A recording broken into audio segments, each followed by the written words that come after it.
8ஆம் வகுப்பு தமிழ். இதில் நமக்கு முதல்ல பாரதியாருடைய தமிழ் மொழி வாழ்த்து கொடுத்துருக்காங்க. அதை நம்ம பார்க்கலாம். வாழ்க நிரந்தரம், வாழ்க தமிழ்மொழி, வாழிய வாழியவே. வாழ்க நிரந்தரமாக நீண்ட காலம் நிலை பெற்று தமிழ்மொழி வாழ வேண்டும் என பாரதியார் வாழ்த்துகிறார். வானம் அளந்து அனைத்தும் அளந்திடு வன்மொழி வாழியவே. வானம் அளந்து, வானம் என்பது என்னது? ஆகாயம். ஆகாயத்தை அளந்து அனைத்தையும் அளந்த வளமிக்க மொழியான தமிழ் மொழியை வாழ வேண்டும் என்று வாழ்த்துகிறார். ஏழ்கடல் வைப்பினும் தன்மனம் வீசி. 7 கடல்களால் சூழப்பட்ட, இது 7 கடல்களால் சூழப்பட்டது? இந்த உலகம். 7 கடல்களால் சூழப்பட்ட இந்த நிலப்பகுதி முழுவதும் தன்னுடைய இலக்கிய மனத்தை என்னென்னு அர்த்தம்? இலக்கிய மனத்தை பரவ செய்து புகழ்கொண்டு தமிழ்மொழி வாழ வேண்டும் என்று வாழ்த்துகிறார்.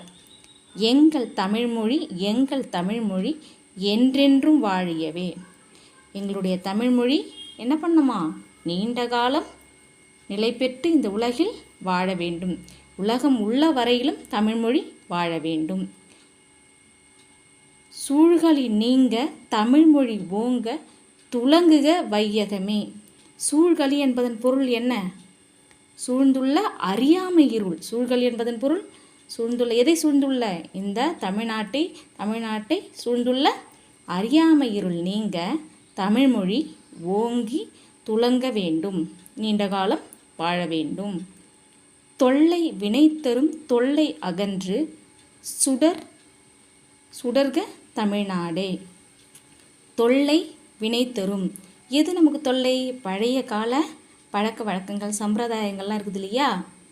பொருந்தாத பழைய கருத்துக்கள் எல்லாம் உண்டாக்கக்கூடிய துன்பங்கள் எல்லாம் நீங்கி சுடர்விட்டு தமிழ்நாடு வாழ வேண்டும். வாழ்க தமிழ்மொழி, வாழ்க தமிழ்மொழி, வாழ்க தமிழ்மொழியே. மீண்டும் மீண்டும் தமிழ்மொழி என்ன செய்ய சொல்கிறார் அவர்? வாழ வேண்டும் என்று வாழ்த்துகிறார். வானம் அறிந்து அனைத்தும் அறிந்து வளர்மொழி வாழியவே. வானம் அறிந்த இந்த உலகத்தில் என்ன செய்யணுமா? தமிழ்மொழி எக்காலத்தும் நிலை பெற்று வாழ வேண்டும். ஆகாயம் உள்ள வரையில், பூமி உள்ள வரையிலும் என்ன வாழணுமா? தமிழ்மொழி வாழ வேண்டும் என்று வாழ்த்துகிறார். இதை பாடியவர் யார்? பாரதியார்.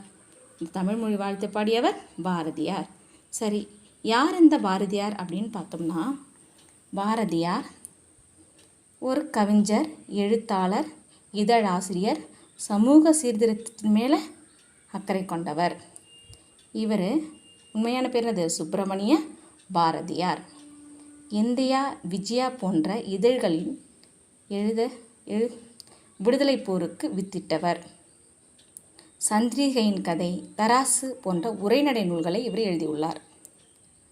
இவர் என்னன்னு புகழ்வாங்க? செந்துக்கு தந்தை, செந்தமிழ் தேனி, அப்புறம் புதிய அறம் பாட வந்த அறிஞன், மரம் பாட வந்த மறவன் என்றெல்லாம் பாரதிதாசன் இவரை புகழ்கிறார்.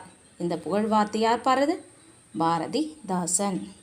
பாரதியார் கவிதைகள் என்ற தொகுப்பிலிருந்து நமக்கு இதை பாடமாக கொடுத்துருக்காங்க. சரி, இதில் இருக்கக்கூடிய சரியான விடையை மட்டும் பார்க்கலாம்.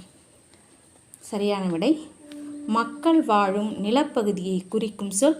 நிலப்பகுதின்னு அது மக்கள் வாழக்கூடிய நிலப்பகுதியை நம்ம எது சொல்லுவோம்? வைப்பு. வைப்பு என்பதன் பொருள் மக்கள் வாழக்கூடிய நிலப்பகுதி, இந்த பூமி. என்றென்றும் என்ற சொல்லை பிரித்து எழுத கிடைப்பது என்றும் கூட்டல் என்றும். எங்கே இருக்கு? இங்கே. என்றும் கூட்டல் என்றும். என்றும் கூட்டல் என்றும். அடுத்தது, வானமளந்து என்னும் சொல்லை பிரித்து எழுத கிடைப்பது. வானமளந்து என்ற சொல்லை பிரித்து எழுத கிடைப்பது வானம் கூட்டல் அளந்து. வானம் கூட்டல் அளந்து. அடுத்தது, அறிந்தது கூட்டல் அனைத்தும் என்பதை சேர்த்து எழுத கிடைக்கும் சொல் அறிந்ததனைத்தும். நல்லா கவனிங்க. அறிந்தது கூட்டல் அனைத்தும் என்ற சொல் எப்படி வரும்? அறிந்ததனைத்தும். எங்கே இருக்குது? இங்கே இருக்கு பார். அறிந்ததனைத்தும் இருக்கா? அறிந்ததனைத்தும். அறிந்ததனைத்தும்.